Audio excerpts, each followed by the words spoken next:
Hello အားလုံးမင်္ဂလာပါဗိုလ်ကျော်ဝင်းနေပညာ YouTube channel ကနေပြီးတော့ကြိုဆိုလိုက်ပါတယ်ကျွန်တော်ဒီနေ့မျှဝေပေးတော့မယ့်သင်ခန်းစာကတော့ကျောင်းသူကျောင်းသားတွေကိုပေါ့နော်ကွန်ပျူတာကိုအခုမှစတင်ပြီးတော့လေ့လာနေတဲ့ဆိုရင်တော့ပေါ့နော်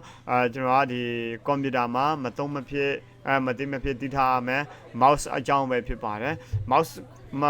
မှာခလုတ်ဘယ်နှခုပါလဲ mouse ဟာဘာအတွက်သုံးလဲ mouse တွေကိုဘယ်လိုမျိုးအလုပ်လုပ်ကြလဲဆိုပြီးတော့ကျွန်တော်ရှင်းပြပေးတော့မှာဖြစ်ပါတယ်ဒီဗီဒီယိုသင်ခန်းစာကိုမစတင်ခင်မှာကျွန်တော်တို့ရဲ့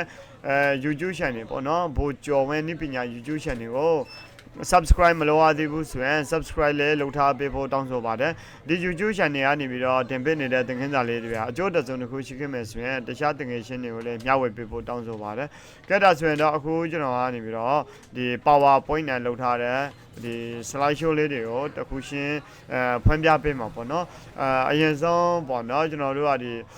mouse အကြောင်းကိုသိထားဖို့လိုတယ် what is mouse in computer ပေါ့နော် computer မှာ mouse ဆိုတာအသုံးဝင်ပါတယ်အဲ့ဒီ mouse ဘာခေါ်လဲ mouse ဆိုတာဘာလဲပေါ့နော်mouse ရဲ့အခြေကောက်ကိုကျွန်တော်သိထားဖို့လိုတယ် M ဆိုတာကြတော့ manually ပေါ့နော် M ဆိုတာ manually O ဆိုတာကြတော့ operated လို့ခေါ်ပါတယ် U ဆိုတာကြတော့ utility လို့ခေါ်ပါတယ်အဲကြတော့ selecting လို့ခေါ်ပါတယ် E ဆိုတာကြတော့ equipment ပေါ့နော်what is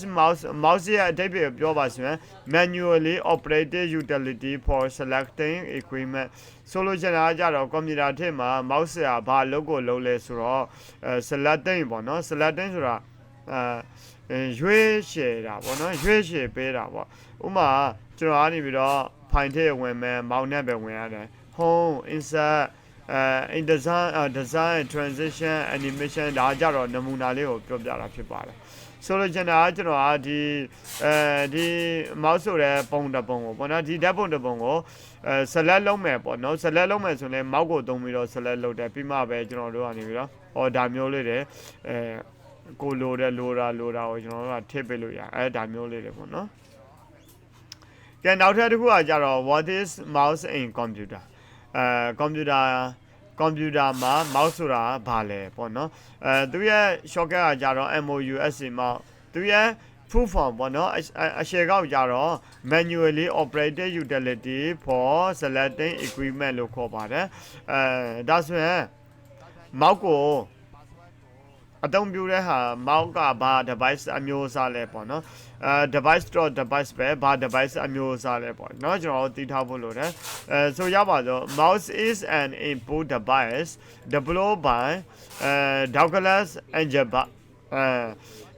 in the early 1960ပေါ့နော်1960s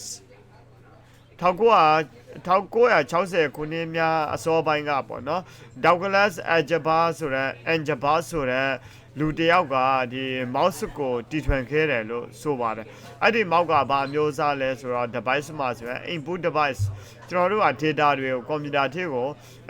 instruction တွေပေးတာပေါ့နော်ဒါက mouse ရဲ့အလုပ်ဖြစ်ပါတယ်ဥပမာ home ကိုဝင်ပါ insert ကိုဝင်ပါဆိုပြီးတော့ mouse ကနေပြီးတော့တဆင်းကျွန်တော်တို့ကကွန်ပျူတာကိုခိုင်းစေရတာဖြစ်ပါတယ် instruction ပေးရတာဖြစ်ပါတယ်ဒါဆိုရင်နောက်ထပ်သိထားဖို့လိုတာကြတော့ it is also known mouse ကိုဘယ်လိုသိကြလဲလူတွေက as a pointing device ပေါ့နော် pointing ဆိုတာညွှန်ပြပေးတယ်လို့ခေါ်တယ် pointing device ထောက်ပြတဲ့ device လို့လည်းခေါ်သလို input device လို့လည်းခေါ်တာပေါ့နော်ဒါဆိုရင် mouse ကိုအခေါ်အဝေါ်နှမျိုးကိုသိသွားပြီပေါ့နော် input device ဆိုလိုချင်တာဟာ input device လည်းခေါ်တယ်pointing device လို့လည်းခေါ်တယ်ပေါ့နော် input device လို့လည်းခေါ်တယ် pointing device လို့လည်းခေါ်တယ် pointing device that is mainly used to give instructions mouse ရဲ့အလောက်ကကြတော့ instruction တွေပေးတယ်ဥပမာဘယ်ထည့်ဝင်ဘာလုပ်ညာလုပ်ဆိုပြီးတော့ mouse ကနေပြီးတော့တဆင့်ကွန်ပျူတာကို instruction တွေပေးတယ်ပေါ့နော်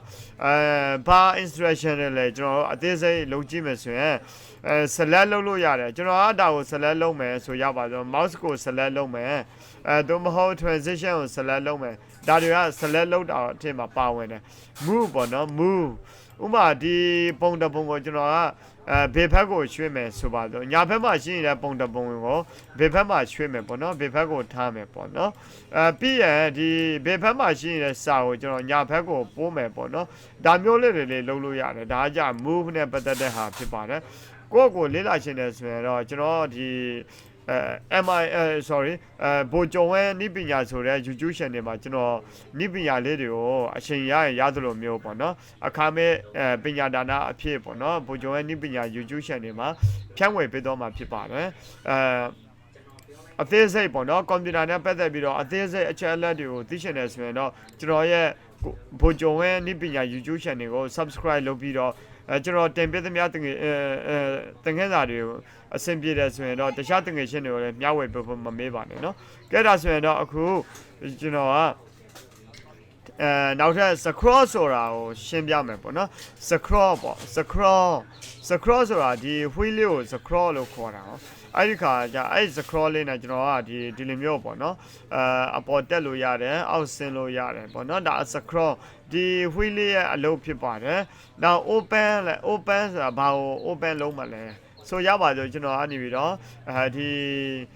software ပေါ့နော်ဒီ application တစ်ခုကို open လုပ်မယ်ဆိုရင်လည်း mouse နဲ့ double click နှိပ်ပြီးတော့ open လုပ်ရတယ်ပေါ့နော်ကဲဒါဘာပဲဖြစ်ပါကျွန်တော်တို့ကနေပြီးတော့ mouse ကနေပြီးတော့ဘာတွေမှာအဓိကအသုံးပြုလဲဆိုတော့ select ရယ် move ရယ် scroll ရယ် open ရယ် close ရယ်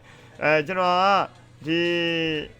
software ကိုပိတ်လိုက်မယ်ဆိုရင်လည်းဒီကနေပြီးတော့ပိတ်လိုက်လို့ရတယ်ပေါ့နော်နောက်ပြန်ဖွင့်ချင်တယ်ဆိုရင်ကျွန်တော်မှကြတော့ဒီမှာ folder ရှိနေတာဖြစ်တဲ့အတွက်ပြန်ဖွင့်လို့ရတယ်ပေါ့နော်ဒါမျိုးလေးတွေ open တို့ close တို့လုပ်ပေးလို့ရပါတယ် open ရယ် close ရယ် item on the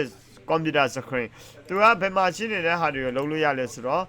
computer monitor ရဲ့ screen ပေါ်မှာရှိနေတဲ့အရာတွေမှန်သမျှကိုကျွန်တော်တို့ကနေပြီးတော့ဒီ mouse နဲ့နေပြီးတော့ instruction တွေပေးလို့ရတာပေါ့နော်ကဲဒါလောက်ဆိုရင်တော့ဒါမောက်ရဲ့အသုံးဝင်ပုံလေးတွေကိုသိတော့ပြီလို့ထင်ပါတယ်နောက်ထပ်ကျွန်တော်ရှင်းပြမယ်နံပါတ်2 slide ကကြတော့ mouse button အကြောင်းပေါ့နော် mouse မှာခလုတ်၄ခုပါတယ်နော်အရင်တော့ကတော့2ခုပဲပါတယ် right click ရယ် left click ရယ်အခုနောက်ပိုင်းဘာတွေပါလာလဲဆိုတော့ scroll wheel ဆိုတဲ့ဒီအလေခလုတ်လေးပေါ့နော်အလေခလုတ်လေးတစ်ခုထည့်ပေးလာတယ်ပေါ့နော်နောက်ပိုင်းကျတော့ဘာတွေထပ်ပါလာလဲဆိုတော့ back button လို့ပါသေးတယ်ပေါ့နော် back button ဆိုတာကျွန်တော်တို့ကတခုခုလုပ်ပြီးတိုင်းနောက်ပြန်ဆုံးမယ်ဆိုရပါဆိုနော်ဥပမာကျွန်တော်ကဒါလေးကိုဒီနောက်မှာထားလိုက်မယ်ဆိုရပါဆိုအဲ့ဒါကိုဘက်ဆုံးမယ်ဆိုရင်ကျွန်တော်ကဒီမှာလာပြီးတော့ဘက်ဆုံးနေရတယ်တကယ်တော့ဒီခလုံးလေးပါတဲ့လူကကြတော့အဲ့ဒါလေးအဲ့ဒီခလုံးလေးကိုနှိပ်လိုက်တာနဲ့ကျွန်တော်ဒီပုံကနေပြီးတော့ automatic ဒီမှာရောက်သွားမယ်ပေါ့နော်ဒါမျိုးလေးတွေရှိတယ်ဆိုရပါဆိုကျွန်တော်ကဒီနောက်မှာထားမယ်ပြန်ပြီးတော့ဘက်ဆုံးမယ်ဆိုရင်ဒီဟာလေးကိုနှိပ်ပေးရတယ်ဒါဆိုရင်ဒီကိုရောက်သွားတာပေါ့နော်အဲ့လိုမျိုးပဲကျွန်တော်တို့ကနေပြီးတော့ဒီကနေပြီးတော့မတော်တော့ဘူးတခါတည်း mouse မှာပဲ back ခလုတ်ပါတဲ့အတွက်ဒီ back ကိုနှိပ်ပေးလို့ရတာပေါ့နော်သူကကြတော့ဒီ back space နဲ့လည်းတူပါတယ်keyboard မှာ back space ဆိုတဲ့ခလုတ်လေးတစ်ခုရှိတယ်အဲ့ဒီ back space ခလုတ်နဲ့တူတာပေါ့နော်ကဲဒါဆိုရင် back button ကိုလေးတီးသွားပြီပေါ့နော်နောက်ထပ်နံပါတ်3 slide ကကြတော့ types of mouse ပုံစံဘယ်နှမျိုးရှိလဲပေါ့နော်လောလောဆယ်တော့အခု2022အထိပေါ့နော် mouse က2မျိုးထွက်တယ် wire mouse ရယ် wireless mouse ရယ်ဆိုပြီးတော့wire mouse မှာကြတော့သူကကြတော့ဒီကျိုးနဲ့ပေါ့နော်ကွန်ပျူတာရဲ့ USB တစ်ကိုတန်းတော့တာဒီ wireless mouse ကြတော့ဒီ USB အပေါင်းနဲ့ပေါ့နော်ကျွန်တော်ဒီကွန်ပျူတာမှာ wireless USB တခုရှိရမယ်ပြီးရင်ဒီ mouse မှာလည်း wireless USB တခုရှိရမယ်ဒါဆိုရင်အဲ့နှစ်ခုကိုရှိတ်ဆက်ပြီးတော့ကျွန်တော်တို့က wireless mouse အနေနဲ့နေပြီးတော့အသုံးပြုလို့ရမှာဖြစ်ပါတယ်เนาะနောက်ပြီးတော့ဒီ wire mouse ကတော့ရှင်းပါတယ်သူကကြိုးလေးနဲ့ပေါ့နော် mouse မှာအမိပါတယ်အဲ့ဒီအမိလေးကိုကျွန်တော်တို့ကကွန်ပျူတာမှာကွန်ပျူတာ USB ပေါ်ထည့်ကိုထိုးထည့်လိုက်လို့ရှိရင်အဲ့ဒီမောက်ကအသုံးပြုလို့ရပြီပေါ့နော်ဒီ wireless မောက်ကြတော့ battery တို့ဘာလို့ထည့်ရတယ်အဲ့ခါကျကျွန်တော်တို့အနေနဲ့ကြတော့မကြိုက်ဘူးပေါ့နော်ဒါကြိုက်တဲ့လူကလည်း wireless မောက်ကိုသုံးရပါတယ်ဒါကကြတော့ကျွန်တော်လေ့လာထားတဲ့ mouse နဲ့ပတ်သက်တဲ့အသေးအမွှလေးတွေကိုကျွန်တော်အရှင်းပြပေးတာဖြစ်ပါတယ်ဒီထက်ပို့ပြီးတော့ကျွန်တော်တို့ကနေပြီးတော့ဒီ mouse နဲ့ပတ်သက်ပြီးတော့ပေါ့နော်အသေးစိတ်လေ့လာရှင်တယ်ဆိုရင်တော့ကျွန်တော်ရဲ့ဘိုဂျိုဝဲနိပညာ YouTube channel မှာကျွန်တော်နောက်ထပ်ဗီဒီယိုတွေတင်ပေးဦးမှာဖြစ်ပါတယ်အဲ့ဒီဗီဒီယိုတွေမှာအသေးစိတ်လေ့လာနိုင်ပါတယ်ခင်ဗျာအားလုံးပဲကျေးဇူးတင်ပါတယ်ပြန်လည်ဆုံတွေ့ရပါမယ်